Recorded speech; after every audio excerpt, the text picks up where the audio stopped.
Hello and welcome once again to College Success Skills with me, Mr. Fowler.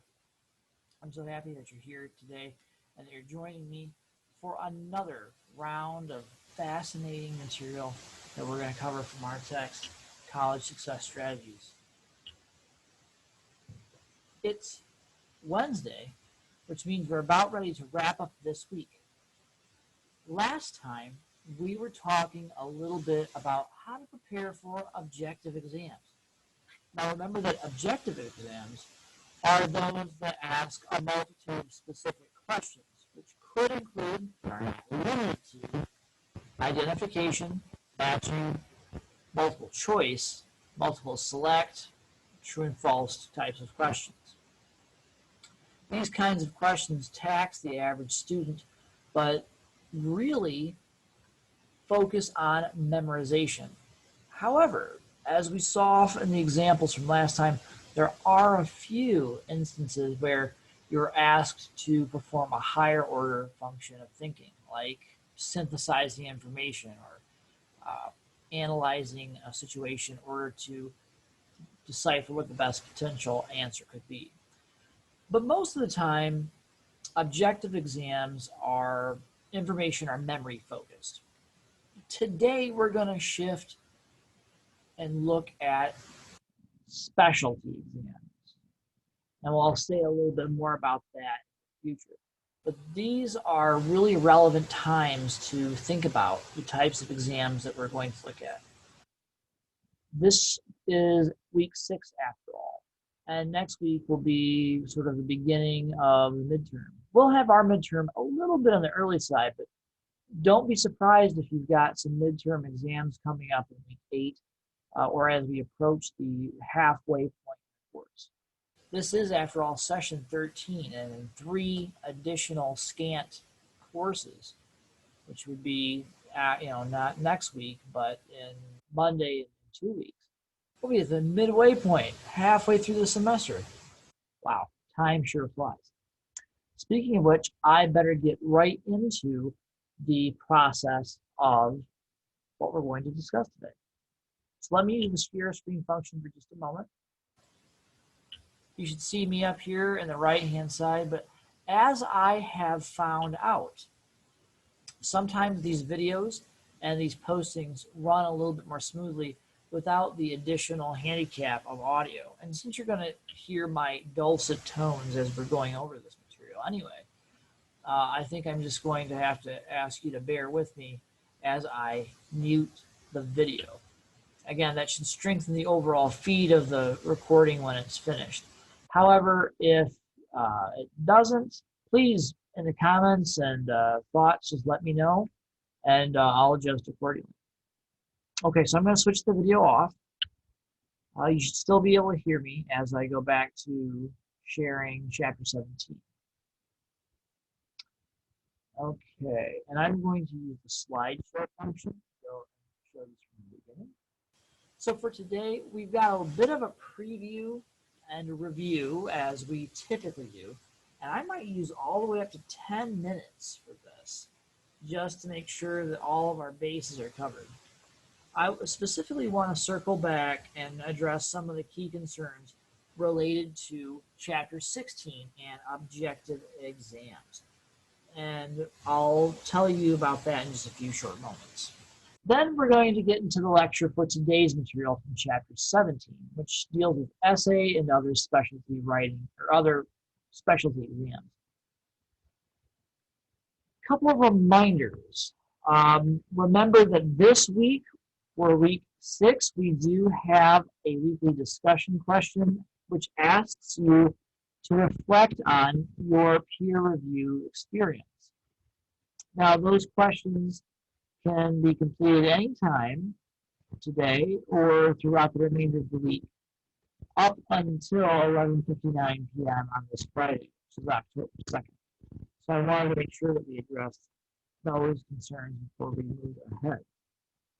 So in terms of the review, let's flash back to Chapter 16 for just a moment.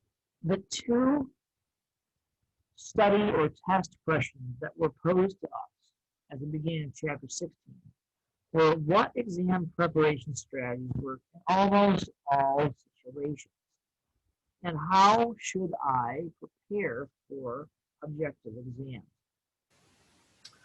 Well, some of the things that we talked about include studying smarter.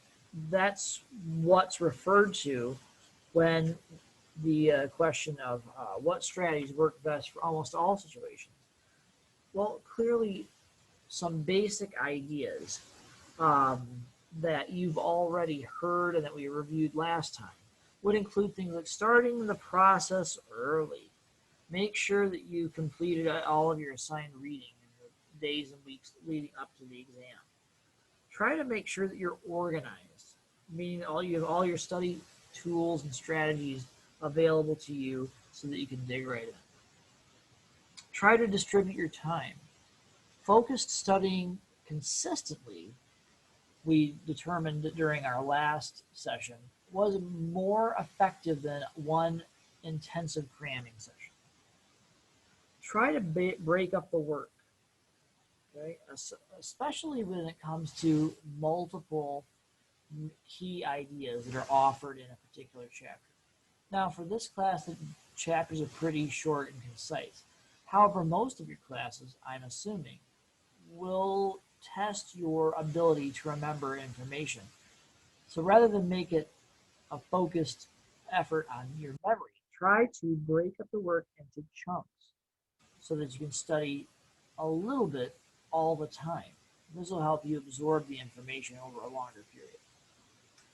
And of course, try to stay healthy. What I mean by that is it's important that you get plenty of sleep and rest.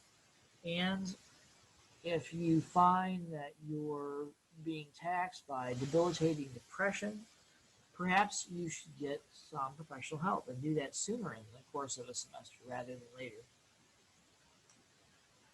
Additional tips might include things like self-testing and by creating quiz questions or answering key objective questions at the beginning of each chapter. Typically, that's where they found with a textbook, and studying along with a classmate. Now, when it comes to preparing for objective exams, they try to suggest that you guide your preparation in accordance with two factors. Number one, you should organize your information. And number two, you should think about the way in which the organization is determined or expected by your professor. So simply put, you should group your rehearsal strategies together. That way, you can look for overlap between the text and lecture points that you might include in your notes or pieces of information that you might annotate in a text. Try to focus your study sessions around a couple of broad concepts that might relate to one another rather than focusing on one specific idea. Then, once you've come away from your sessions, think about the material that is still confusing or you're uncertain about, and then focus on those weaknesses and try to pull in a study partner who can perhaps either quiz you on some of those main points or might actually have a better grasp or be more interested in the material. Lastly, talk through the concepts that are still giving you the most amount of time.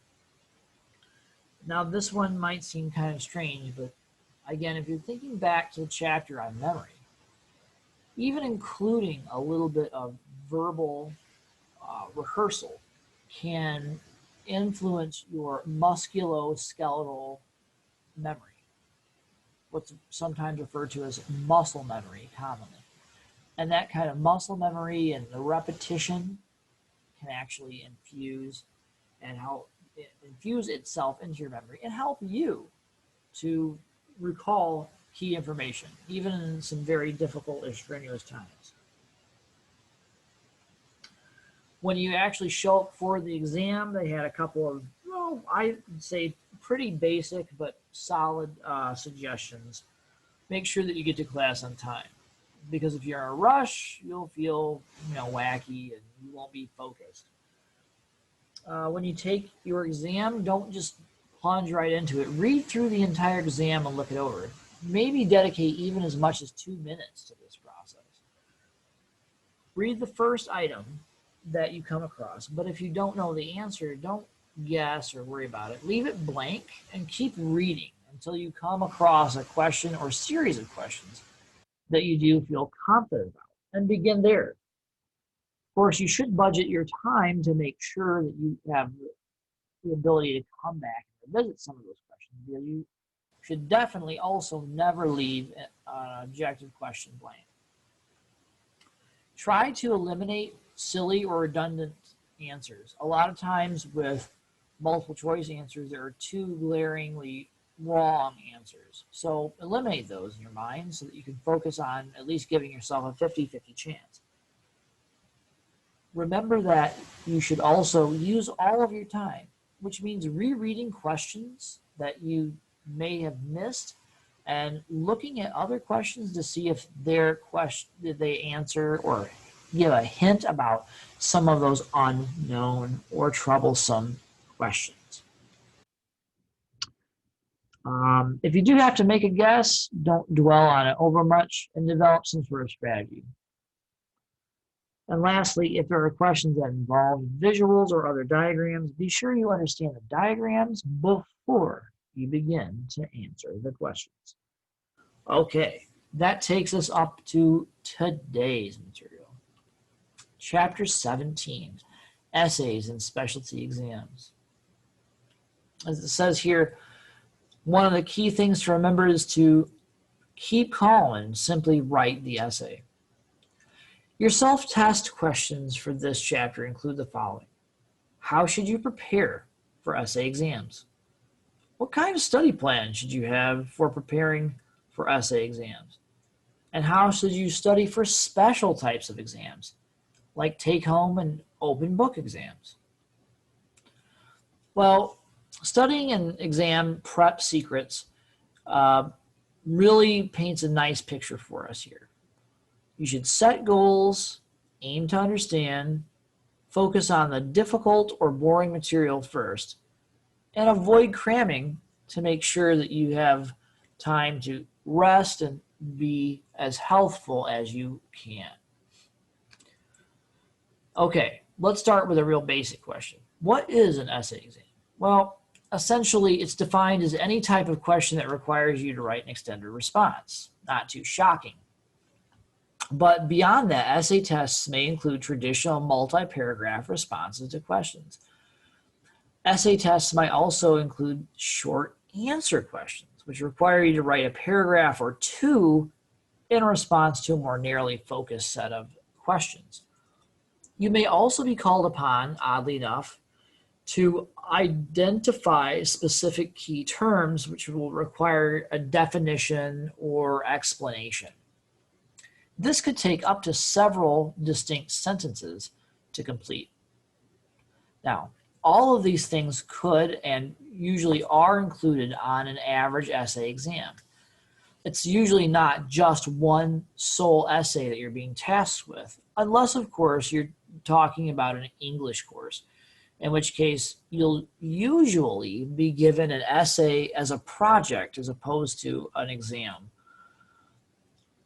In fact, I know that myself and other members of the ACSS department, specifically those of us who are focused on English and communications, we tend to seldom assign any other kind of additional midterm or focused test. Most of what we assign in those courses are projects, project-based essay assignments. Essay exams are also sometimes referred to as recall tests because they require you to recall all the pertinent information from your memory. This is in contrast to recognition tests, another name for the objective tests from last chapter. Remember, those tests ask you to recognize correct information and select it. These usually include examples of questions like multiple choice and true and false sorts of exam questions. So, going back to the question of how to prepare for an essay exam, well, your book hands you a really nice acronym, PORPE, or PORP, which stands simply for predict, organize, rehearse, practice, and evaluate. In terms of prediction, your authors will suggest that this is perhaps the most difficult part of the process. So they recommend that you start with the broadest base questions that you might encounter in a particular class or that your professor might include. This part of the process should take place several days before the actual exam. And consequently, the authors admit that the better predictor you are of test questions, the better you tend to do on an exam. But that's not an exact science by any means. In fact, if anything, it sounds kind of random. So to help you as students focus on the best way to predict potential questions, your authors suggest that you start with questions that you feel are too broad or, by contrast, simply too narrow to be the focus of an essay question. And avoid those when you're designing or predicting your test questions. There are a couple of good examples for the kinds of test questions that are described in your text on pages 216 and 217, if you want a little bit more hands-on material. The next step, once you have determined what you believe your good essay questions might be, is to organize the information. You could use an outline or other tool like a concept map or a chart to organize your thought process. Again, you want to start thinking about generalizations related to topics that you've discussed within the course of the semester or within the course of a particular unit, and then develop a closer emphasis on information that supports those key generalizations. This entire process should be done at least 3 to 4 days before the test itself. And to further shore up your ability to organize, we ask you, the authors of your text and myself, to bring your notes and any textual annotations that you might have to bear, as discussed in chapters 9 and 10, for this process, for the purposes of this process. Next is R, which means you should rehearse. You should rehearse several times for each question, beginning again 3 or 4 days before the test. To rehearse, they suggest that you commit the information from your outline to memory. To do this, they suggest that you read through your predicted test questions and then peruse your outline slowly and deliberately. Ask yourself some critical questions like, do these notes make sense? Do the ideas flow together from one to another? So this asks you to predict those questions, then out loud read through your outline so that, again, you can anchor the ideas in those neural paths. Remember that when a neuron fires, you trace the information several times or revisit necessary information several times so that it's much more accessible, right? You could probably remember your childhood phone number, even though it may no longer be relevant in terms of a method with which to contact you. So why do you remember those things? Well, you rehearsed them multiple times. Then, when you've done all that, you should repeat the process, doing that whole thing multiple times before moving on to the final step of the rehearsal, which is to ask yourself the same set of questions, but this time you should try to answer them independently without having the outline physically there to read from or to rely on. Next, of course, is practice, and they recommend that you do this at least 2 days before the test. You may want to even give yourself a little bit more time. But practice is basically what it sounds like. It's time for you to write a practice exam or a practice essay. Try to use the same conditions as a real test in order to get the most out of the experience. For example, if you're required to write 2 essay questions in a 50-minute class period, try to take about 20 minutes per question. That would take up 40 of your 50 minutes. And that would leave you time to practice a 10-minute window for you to go back and proofread your work.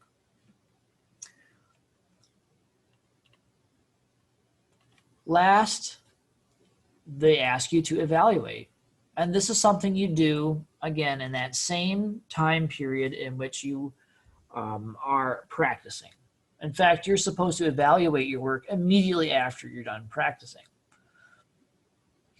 So first of all, begin with simply rereading what it was that you wrote during your practice session. And then ask yourself a series of specific questions about the nature of the essay that you've written. Is your introduction clear and focused? Are the generalizations that you make during the essay complete and precise? Are the examples and supporting information that you use accurate and complete in terms of the thoughts that they express? And does your conclusion relate back to your introduction? And most importantly, does it make a connection to your thesis statement? Okay, now we're going to shift gears and we're going to start thinking about some specifics. Okay, now that we've talked generally about an essay, let's get down to the nitty-gritty of a written essay. Think about the amount of time that's necessary for each answer. Think about the ways that you will structure your essay and determine what your instructor's guidelines for evaluation really are. Oops, sorry. I went too advanced there a little too quickly. So time is typically your biggest enemy when you're writing essay or answering short answer questions. So you have to think about what priorities you're setting for yourself when you approach a specific time-centric type of essay exam. How do you want to spend your time? Do you want to focus more on the essay and less on the terms involved? Do you want to answer the essay question first and then attend to the follow-up questions? Well, that all depends on your level of comfort and what you're good at, how you excel in your writing. A general rule of thumb would be to start with what you know best and feel most comfortable with. If you know the answers to certain identification questions, for example, but you feel a bit shaky on the best way to approach them, start with the IDs and then use the remaining time to do the best job you can in the essay. Also, practically, you should consider the value of each of the questions. If your essay is 30 points and the short identification questions are only 3 points apiece, you should probably spend the most amount of time in the essay. I mean, realistically, that only makes a certain amount of sense, doesn't it? When it comes to structuring your essay, though, they have a good point. Holsock and Nist-Olgink do point out that few professors actually provide students with guidance on how they want their essay or short answer questions structured. So many students will write a paragraph to answer essay question and a sentence or two for a short answer item. Usually when a professor asks you to write an essay, they want extended comment, which means essentially they want you to write considerably more than a single paragraph. For an essay, you should plan on writing at least an introductory paragraph, several body paragraphs, and a conclusion paragraph, which all discuss specific points that you think are important to answering the question. Short answer questions, by contrast, typically are a paragraph only in length and tend to be less structured. If your professor does tell you how they want you to structure your paper, follow exactly what they say. Okay. Lastly, you should consider the evaluation guidelines. It's important to know your professor's expectations before you go into the exam itself. So if your professor does not say anything about that in class, just ask them. I think the students are mostly good with this today. I've never had any students that, failed to ask what I was looking for if they didn't understand. But if you're a shy student and this slips by you, you may need to get more comfortable with the idea of going up to the professor or contacting them via email, as is the case with COVID right now, and just simply asking them what their expectations will look like. How much emphasis were they going to place on grammar and mechanics, for example? Most professors, the book says, don't expect perfection, but they'll probably deduct points in an essay that has so many errors it's difficult to read and understand. I think that's a good rule of thumb. We don't perhaps expect you to be great grammaticians right out of the gate here in the first couple of years of college, but we do need to be able to read your writing and have it make sense and flow in a somewhat logical way. Identification items on a test or short answer questions are a little bit different because they ask for specific information about people, events, dates, laws, so on and so forth. Since you're going to have to write about specific details, the authors suggest that you use your text and look up lists of key terms. These are usually located in the beginning or the end of a chapter, sometimes in tandem with a summary. Try to then get a list of key terms copied down into your notes and match up or star your notes when your professor covers the material in class. And anything that they mention is also a key term is probably an important identification term for you to be prepared to discuss.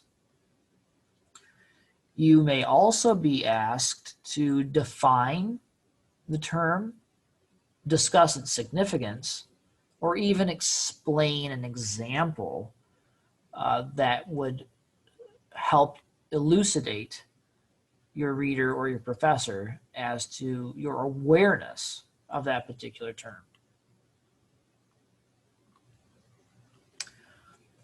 Now we will shift to specialized exams, looking at 3 specific topics: problem-solving exams, open book, and take-home exams.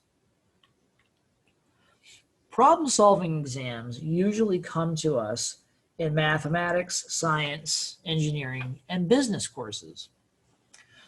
So generally speaking, when you have a problem-solving exam, the authors suggest talking through the problems in preparation for study. Think about and verbalize what it is you're doing as you complete each step of the process. If possible, annotate formulas in your text or your notes and try to remember them in ways that you describe rather than the exact technical specifications. If possible, make up a test for yourself ahead of time using the same types of problems that you'll be tested on. But be cautious with this step. Don't overemphasize the problems themselves, because the tendency for most students is to focus on the questions, and then students get stuck in a rut, only completing those same questions. The key word here is the types of problems that you'll be tested on. It's also important to get help early in these kinds of courses, because these types of problem-solving exams will often feature elements that ask you to build with one skill upon another. If you get lost early in a semester, you're going to stay lost most of the time. So if you're having trouble in week 1 or week 2, go ahead and reach out to that tutor or find someone who can support your learning process. Speaking of learning process, in the sciences, it's very important that you are able, when called upon, to label diagrams or point out a particular process in a figure or image. If this is a requirement for your course, be sure to practice by talking through the process of or figure as you study. So make sure that that's a study tool that you have right there at hand to rely on. Open book exams. This is pretty much common knowledge at this point in the game, but your writers, your authors kind of act like it's new or special. Essentially, most open book exams are more difficult than a traditional exam, because with a traditional exam, you may have certain amounts of leeway where your professor may take pity on a group if the entire class does poorly. But open book exams are difficult because they're held under timed conditions, usually. And just because you have the book open doesn't mean you're going to be able to use the book to effectively answer all the questions completely. As such, it's the O in the PORP that's key: organization. The authors of your text suggest that you mark information in your text in advance of an open book exam. So that way you can use the information and find it much more quickly, as well as look at specific support and examples that you can pull from the text itself. This usually results in a much better, more structured response to open book exam questions. Take-home exams can also be extremely difficult, but unlike open book exams, there are some benefits to open book exams, to take-home exams.